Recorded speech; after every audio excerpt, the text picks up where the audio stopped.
بسم الله الرحمن الرحيم. السلام عليكم ورحمة الله وبركاته.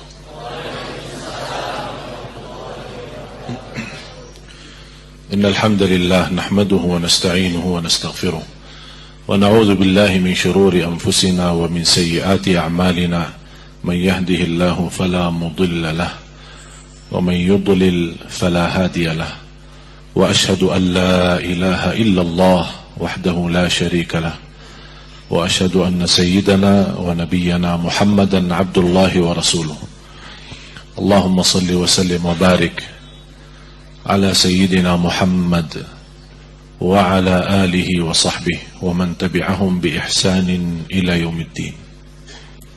سبحانك لا علم لنا إلا ما علمتنا إنك أنت العليم الحكيم. Maha suci Allah, Maha suci Allah. Sekarang beredar LGBT di mana-mana. Sekarang orang lagi mempamerkan, membicarakan. Menurut saya kasihan mereka. Kalau kita tidak punya kesempatan untuk meluangkan waktu bagi mereka, menasihati mereka dengan cara yang sederhana, dengan cara yang enak, dengan cara untuk melagakan hati mereka. Wallahi saya kenal banyak dari mereka yang datang ke saya dan curhat, ingin sembuh. Dia tidak suka, tidak senang, tapi sudah terjadi seperti ini. Malah kita mendengar di khutbah-khutbah atau di di ceramah-ceramah, itulah mereka seperti binatang, itulah mereka yang kotor, itulah mereka yang akan mendatangkan kemurkaan Allah. Kalau kita sudah merasa mereka sakit, dalam bahasa kita menyakiti mereka lagi. Terus bagaimana jalan solusinya? Dekatlah sama mereka, berikan nasihat. Mereka mau mendengar, mereka mau diarahkan, mereka mau dipimpin. Mereka ketakutan barangkali kalau bapaknya atau orang tuanya tahu, bisa merasa malu. Bisa orang tuanya pemarah, makanya dia tidak berani cerita sama bapaknya. Akhirnya dia lari curhat kepada orang di luar. Ternyata orang di luar salah arahkan. Makanya kalau anak tidak bisa curhat sama orang tuanya, menurut saya orang tuanya tidak pantas jadi orang tua. Kalau anak tidak bisa merasa nyaman sama orang tuanya, berarti dia tidak bisa jadi imam yang baik untuk anaknya. Kalau anak sudah ketakutan sama orang tuanya, wallahi dia bakal curhat di luar. Bisa terbuka aib rumah di luar, gara-gara cara kita di dalam rumah. Akhirnya apa? Jatuhnya di tangan orang yang buruk, orang yang jahat, salah arahkan, akhirnya menjadi anak kita yang tidak saleh. Baru kita nyesal kalau sudah mendengar berita-berita perilaku anak kita. Itu dosa siapa? Dosa kita. Tetap tanggung jawab kita. Anak kita, apalagi di zaman sekarang, mohon maaf Bapak Ibu, zaman sekarang ini banyak luar biasa godaan fitnah. Coba lihat anak-anak kita. Silahkan Bapak Ibu lihat sendiri. Siapa sekarang anak? Sudah bisa jalan, sudah bisa main handphone. Betul enggak? Sudah mulai bisa jalan, sudah main handphone. Bahkan dia lebih canggih bermain handphone daripada kita. Ini menurut saya masalah besar. Karena berjam-jam anak kita habis bersama HP. Bahkan kalau ibunya lagi kesal ingin anaknya diam, kasih HP. Udah nih, bikin pusing. Lama-kelamaan anak kita dilalaikan dari kewajiban, dari zikir, dari salat. Sudah jadi besar, sudah jadi balik. Habis itu ibu curhat. Susah anakku salat. Sudah dinasihati, sudah didoain, tapi masih susah salat. Maaf bu, Iman Umar, anak ibu berapa? Sudah 20 tahun. 20 tahun baru dia sadar anaknya tidak bisa salat. Kalau bukan berlindungan Allah subhanahu wa ta'ala dan doa kita, bahaya kondisi anak kita.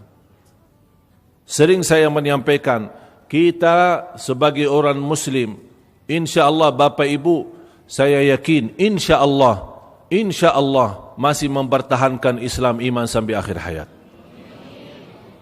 Tetapi yang saya khawatir anak dan cucu kita bagaimana? Apakah besok masih ada bisikan doa yang kita dengar di dalam kubur kita, kiriman doa dari anak kita? Atau anak kita sudah berpaling daripada kebenaran? Kita tidak tahu. Kalau kita sudah mati, sudah selesai. Kita tidak tahu bagaimana anak kita. Apakah masih mau salat? Apakah masih mau ngaji Al-Quran? Apa masih mau mendoakan orang tuanya? Kita tidak tahu. Tapi kalau kita memperjuangkan, mendidik dia, mencintai Al-Quran, mencintai salat, mencintai sedekah, mencintai Allah dan Rasulnya, kemudian kita meninggal, tidak ada kekhawatiran. Bahkan Allah akan turunkan malaikat kepada orang tua tersebut, alla takhafu wa la tahzanu. Jangan sedih, jangan takut. Jangan takut atas apa yang akan dihadapi besok. Dari kubur, dibangkit, hisab, mungkar nakir, jangan takut. Wala tahzanu, jangan bersedih atas anak-anak yang sudah ditinggal. Allah akan urus mereka. Ini berita gembira dari malaikat bagi orang-orang yang salih, yang berhasil memimpin anaknya. Jangan khawatir. Jangankan Allah akan jaga anak kita, Allah akan jaga karena keberkahan orang tuanya, kesalihan orang tuanya. Allah jaga anak dan cucunya sampai 7 keturunan. Jangankan 1 anak, sampai 7 keturunan. Dan itulah buktinya di suratul Kahfi. Wa ammal jidaru fakana li ghulamaini yatimaini fil Madinah wa kana tahtahu kanzul lahuma wa kana abuhuma salihah. Mereka bisa menemukan harta, bisa menemukan warisan yang selama ini tertinggal, kehilangan warisan mereka.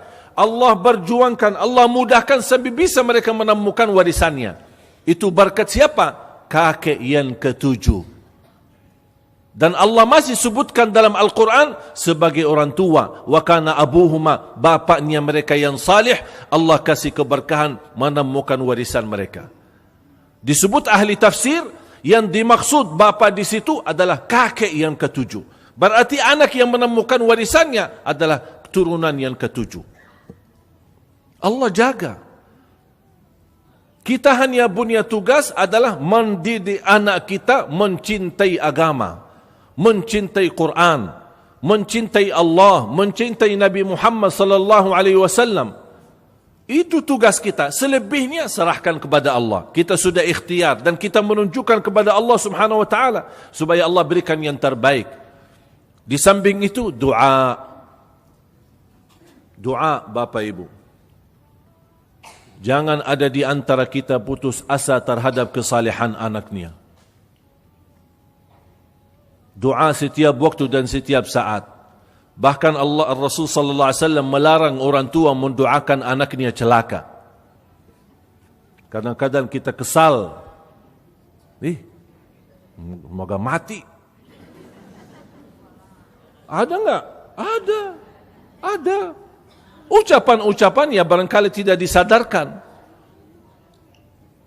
Keluar pakai motor, jangan keluar. Enggak mau keluar pakai motor. Ya, semoga celakalah. Dan ucapan-ucapan yang tidak fantas karena emosi. Ini doa, ucapan itu doa. Maka Rasulullah SAW melarang orang tua mendoakan celaka terhadap anaknya. Terjadi apa-apa, kata Rasulullah, nanti orang tuanya yang menyesal. Sebaliknya, doalah yang baik. Ya Allah kasih petunjuk, Ya Allah lindungi anakku, Ya Allah berikan hidayah, Ya Allah jauhkan dari lingkungan yang tidak baik, Ya Allah lindungi dari kejahatan manusia, dari keburukan dunia. Doa terus, jangan putus asa. Saya kenal satu ulama, masih sangat muda, tapi subhanallah ilmunya luar biasa. Saya justru kalau ada bersoalan dalam bidang ilmu apa saja, saya kembali ke beliau. Padahal beliau lebih muda dari saya. Tapi Masya Allah ilmunya luas. Saya pernah bertanya sama beliau, mohon maaf, antum masih sangat muda. Tapi Masya Allah ilmunya di bidang apa saja saya bahas, pasti antum bisa fahami. Sedangkan umurmu masih segitu, bagaimana? Di masa berapa lama belajar dan di mana belajar? Kalau menurut saya dikira umur yang mungkin bisa 40-50 baru bisa menguasai ilmu seperti ini, sebesar ini. Apa kata beliau? Ini berkat ayah saya. Ketika saya masih kecil, saya sering melihat ayahku tahajud. Berlama-lama tahajud. Sampai saya bertanya di satu saat, ayahku, kenapa capek-capek sampai tahajud berlama-lama? Apa jawab ayahnya? Anakku, ini tahajudku untukmu. Ini tahajudku untukmu. Maksudnya apa? Dia mengharapkan melalui salat tahajudnya, semoga anaknya menjadi anak yang saleh. Sedekah kita, bapak-bapak setiap hari Jumat, kota amal berjalan. Betul? Kita isi 1,000, 5,000, ada yang 10,000. Pernah enggak di saat mengisi kota amal itu berdoa? Ya Allah, mohon dengan berkah sedekahku ini, betunjuk untuk anakku. Lindungi anakku. Wallahi dahsyat. Doa disertai dengan sedekah. Sedekah disertai dengan doa. Dahsyatnya luar biasa. Orang tua saya, orang awam. Bukan ulama. Ibu saya tidak pernah sekolah. Orang Arab tapi buta huruf, tidak bisa baca Quran. Ayah saya tamat sekolah SD kelas 4. Habis itu bekerja dari kecil. Dapat keturunan 12. 9 laki, 3 perempuan. Yang hafal Al-Quran 10. 30 juz bukan juz 30. Saya mohon maaf, saya pernah bertanya diri saya. Ayah saya bukan ulama, apalagi ibu saya. Tapi bisa melahirkan anak-anak yang insya Allah mudah-mudahan menjadi anak yang saleh-salihah. Apa kata ketika saya bertanya sama ibu saya? Itu kira-kira apa sebabnya? Dari mana? Mereka hanya berikhtiar mendidik kita, menarahkan kita ke sekolah tahfiz, sering membawa kita ke masjid sejak kecil. Kalau kita salat duha, suka salat duha berjamaah, tapi gantian saya 2 rakaat jadi imam, kemudian adik saya nanti jadi imam, kita masih usia 5 tahun, 6 tahun. Itu dibiasakan sejak kecil. Salat duha, habis kita duduk di masjid, salat duha berjamaah tapi gantian imam, bergantian. Makanya sejak kecil kita dibiasakan mudah membaca, mudah menghafal, apalagi berani menjadi imam. Habis saya bertanya sama ibu, apa ibu jawab? Itu tahajud ayahmu. Ayahmu tidak pernah meninggalkan tahajud. Dan tidak pernah meninggalkan puasa. Lebih dari 58 tahun puasa Isnin Kamis. Tidak pernah tinggalkan. Mau sakit, mau sehat, mau musafir, mau di mana-mana.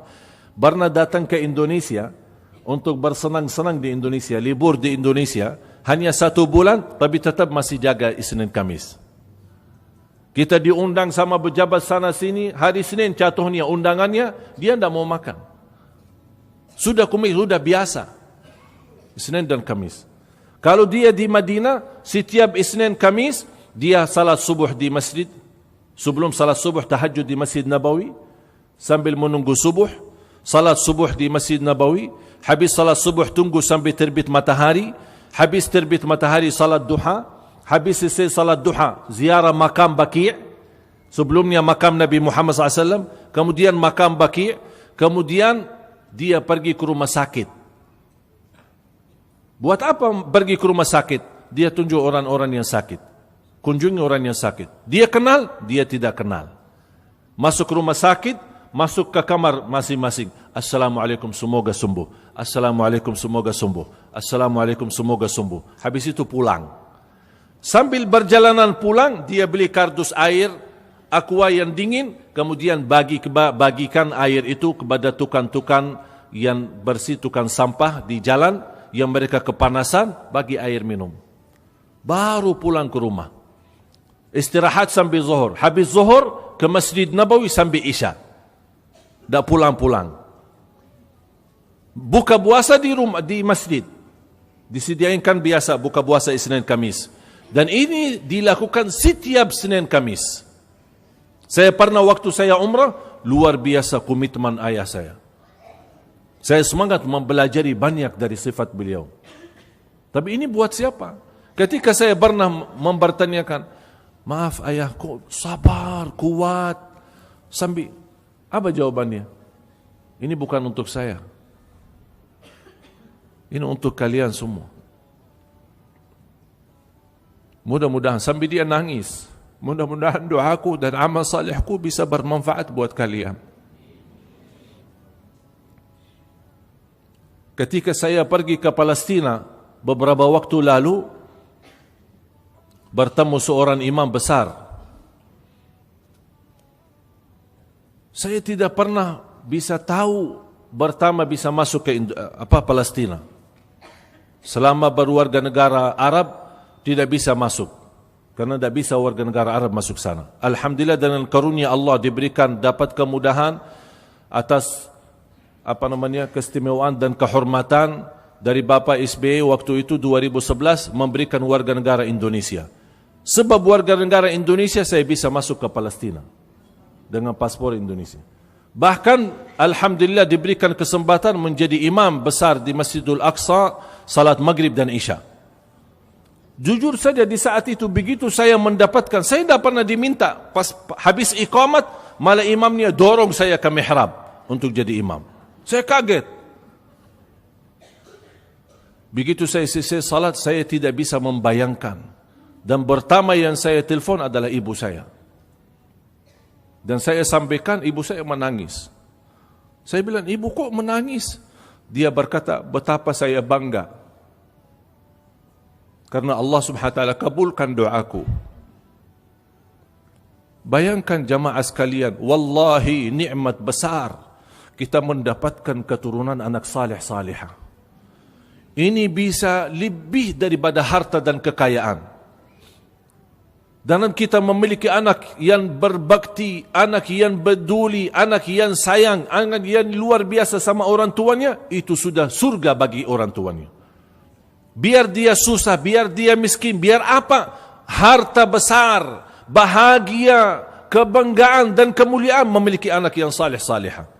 Makanya inilah tugas bapa ibu, memperjuangkan untuk mendapatkan anak yang salih. Karena anak yang salih-salihah bukan manfaatnya dunia, wallahi bakal diselamatkan nanti di hari kiamat. Ini anak kita yang masih kita remehkan, masih dia kecil, inilah yang bakal diselamatkan kita dari neraka jahannam. Karena anak itu akan berjuangkan, apalagi dia bisa menghafal Al-Quran. Jangan putus asa. Aku sudah berjuang, aku sudah berusaha, tapi anak saya susah. Jangan berkata susah. InsyaAllah terus. Ya Allah, belum berhasil kali ini, InsyaAllah cuba lagi, cuba lagi, cuba lagi. Karena niat yang tulus, Allah tahu kita punya niat, komitmen InsyaAllah memimpin anak kita. Wallahi Allah tidak akan membiarkan. Allah tidak akan kecewakan. Asal kita tetap tidak boleh putus asa, sabar dan terus berjuang. Dan sambil kita berdoa, tahajud kita diniatkan untuk hidayah buat anak kita. Sedekah kita menjadi doa untuk anak kita. Di mana kita duduk di masjid seperti ini, majlis seperti i'tikaf, sambil menunggu ceramahnya, disisahkan waktu berdoa. Ya Allah, saya lagi duduk di masjid dan niat i'tikaf. Ada yang dari subuh, ada yang dari tadi malam. Ya Allah, aku mohon di tempat yang mulia ini, yang suci ini, berikan petunjuk kepada anakku. Lindunilah anakku ya Allah. Muliakan akhlaknya ya Allah. Jadikan anakku salih-salihah yang membanggakan kami di hadapan-Mu hari kiamat. Mereka menjadi mulia di mata-Mu dan mulia di mata manusia. Itu doa kita. Di sujud kita, di luar salat, di dalam salat. Di mana kita berkesempatan doa, jangan berhenti mendoakan anak kita. Termasuk sedekah. Dan termulia sedekah, yang terbaik sedekah adalah sedekah subuh. Mengapa sedekah subuh? Karena setiap habis subuh Allah turunkan malaika mendoakan orang yang sedekah subuh. Jadi di saat itu kita sempatkan. Kalau malaika mendoakan berarti malaika doanya makbul.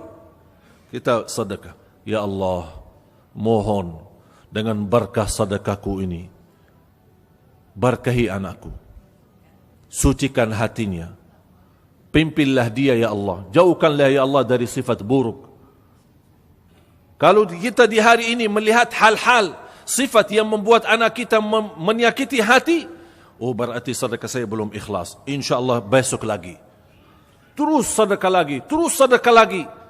Dan jangan menghitungkan berapa yang kita sedekahin. Isinya yang penting adalah doa di saat bersedekah. Dan insyaAllah doa itu luar biasa dahsyat. Rasulullah SAW bersabda, doa bagi orang mukmin adalah senjata. Senjata bagi orang mukmin. Makanya silahkan gunakan senjatamu untuk yang terbaik untuk anak-anak kita. Kembali lagi jamaah sekalian, pesan terakhir. Kita hidup di dunia ini memiliki tugas mendekatkan diri kepada Allah. Tidak ada yang lain. Ini tugas utama. Fokus kepada tugas utamamu, bereskan tugas utamamu, bakal semua urusanmu beres. Nafkah, cari rizki, cari bekerjaan, ini semua tugas sampingan, bukan tugas utama. Tugas utama, fokus ibadah kepada Allah. Tunaikan kewajibanmu kepada Allah. Waktu salat, tinggalkan segala dan tunjukkan yang terbaik dalam salatnya. Ada seorang guru, dia marah sama muridnya ketika dia datang masuk ke masjid sesudah azan. Langsung berkata guru sama dia, selama ini kamu belajar dan belum tahu pentingnya datang sebelum azan?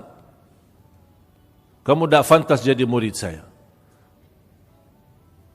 Muridnya kaget. Saya bukan sengaja melakukan, cuma saya keluar ambil air wudu. Apa kata guru? Biar kamu tahu, azan itu adalah panggilan untuk orang yang lalai. Karena dia suka lalai, malah dipanggil supaya datang. Sekarang pertanyaan saya, kira-kira pernah enggak berupaya, misal 1 minggu lah, saya mau minggu ini mau datang ke masjid tapi sebelum azan. Jumpa aja 1 minggu. Maksud saya menapa? Supaya Bapak Ibu kenal diri sejauh mana saya bisa melakukan yang terbaik. Paling tidak saya mau datang ke masjid tapi insyaAllah tidak boleh terlewat takbirah pertama sama imam. Itu paling tidak. Wallahi Bapak Ibu, tidak sama di sisi Allah orang yang saf di saf pertama, salat di saf pertama sama salat yang di saf kedua. Tidak sama. Orang yang bisa takbiratul ihram sama imam sama yang masbuk, wallahi tidak sama di sisi Allah, walaupun dua-duanya dapat pahala salat. Allah Maha Adil. Kita masuk surga karena karunia dan rahmat dari Allah. Tapi nanti di dalam surga, ini tergantung perjuangan masing-masing. Yang datang duluan di saf pertama, derajatnya tinggi daripada yang di saf kedua. Bisa kita pandang, Pak, kok Baba di bawah? Ya di bawah. Karena saya suka di saf kedua. Yang aku heran pas hari Jumat, orang datang lebih awal, masjidnya kosong, tapi duduk di belakang. Heran aku, pas masuk masjid, saya lihat masjidnya kosong. Tapi justru lebih ramai duduk di belakang daripada di depan. Dia lupa Rasulullah SAW pernah berkata, Allahumma arham as-saffil awal. Ya Allah rahmati ahli saf pertama. Sampai sahabat kata, ya Rasulullah terus saf yang kedua. Rasul jawab lagi, ya Allah rahmatilah saf pertama. Ya Rasulullah gimana saf kedua? Ya Allah rahmatilah saf pertama. Sampai 3 kali mendoakan. Sampai sahabat masih tuntut. Terus ya Rasulullah bagaimana saf kedua? Kata Rasul, ya udah sekalian saf yang kedua. Tapi habis apa? 3 kali doa dapat saf pertama.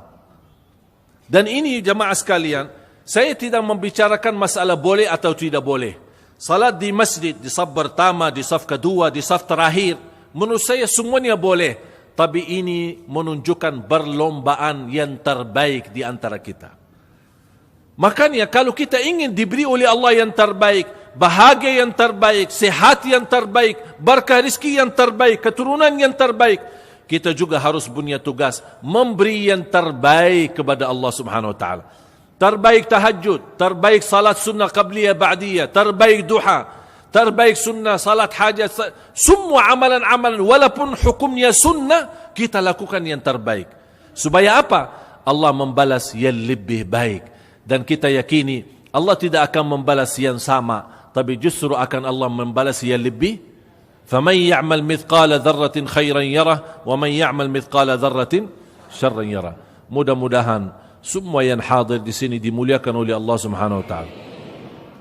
Ya Allah ya dzal jalali wal ikram. Nas'aluka ya Allah ya hayyu ya qayyum, ya azizu ya jabbar, ya salamu ya muhaimin, ya malik. أنت الأول فليس قبلك شيء، وأنت الآخر فليس بعدك شيء، وأنت الظاهر فليس فوقك شيء، وأنت الباطن فليس دونك شيء.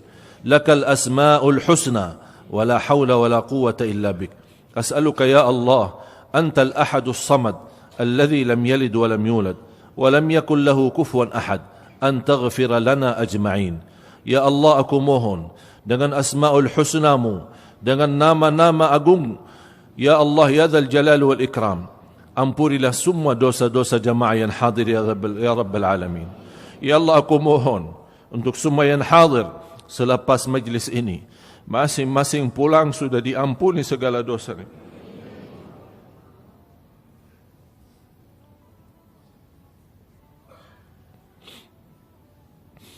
Diampuni segala dosanya, dosa besar maupun dosa kecil. Disucikan hatinya, dibersihkan jiwanya, diselamatkan setiap langkah.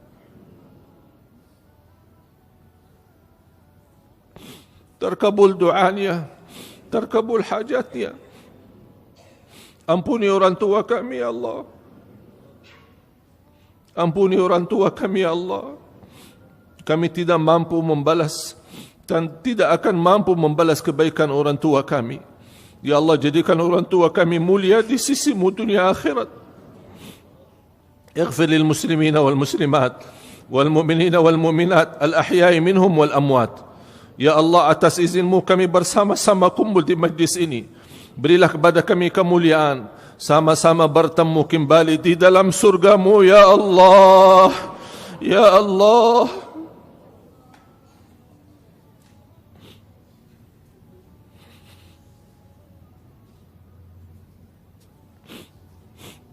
Ya Arhamar Rahimin, ya Allah berilah petunjuk dan hidayahmu untuk anak kami ya Allah. Lindungi anak dan cucu kami ya Allah. Lindungi anak dan cucu kami dari keburukan dunia, dari kejahatan manusia, dari godaan dan fitnah ya Allah.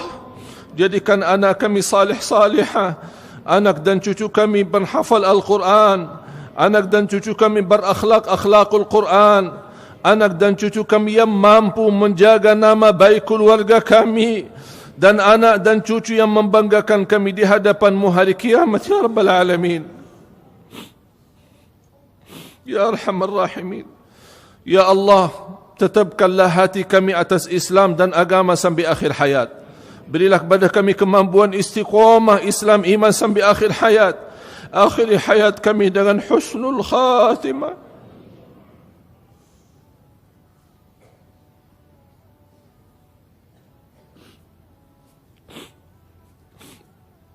Ya Allah, kami mohon husnul khatimah.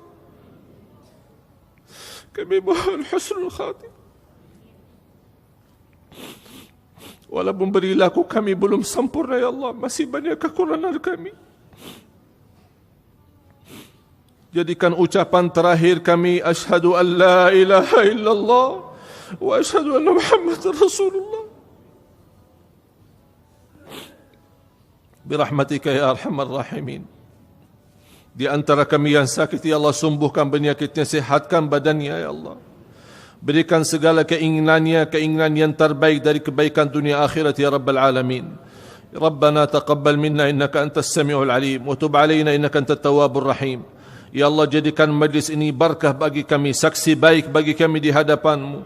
Ilmu yang sama-sama kami belajar menjadi ilmu bermanfaat ya Rabbal Alamin. Berilah kepada kami kemampuan agar kami mampu mengamalkan yang terbaik ya Dzal Jalal wal Ikram. Jadikan sisa umur kami lebih baik daripada yang sudah lalu. ربنا آتنا في الدنيا حسنة وفي الآخرة حسنة وقنا عذاب النار وصلى الله على سيدنا ونبينا محمد وعلى آله وصحبه وبارك وسلم والحمد لله رب العالمين. آخر الكلام سبحانك اللهم وبحمدك أشهد أن لا إله إلا أنت أستغفرك وأتوب إليك والسلام عليكم ورحمة الله وبركاته.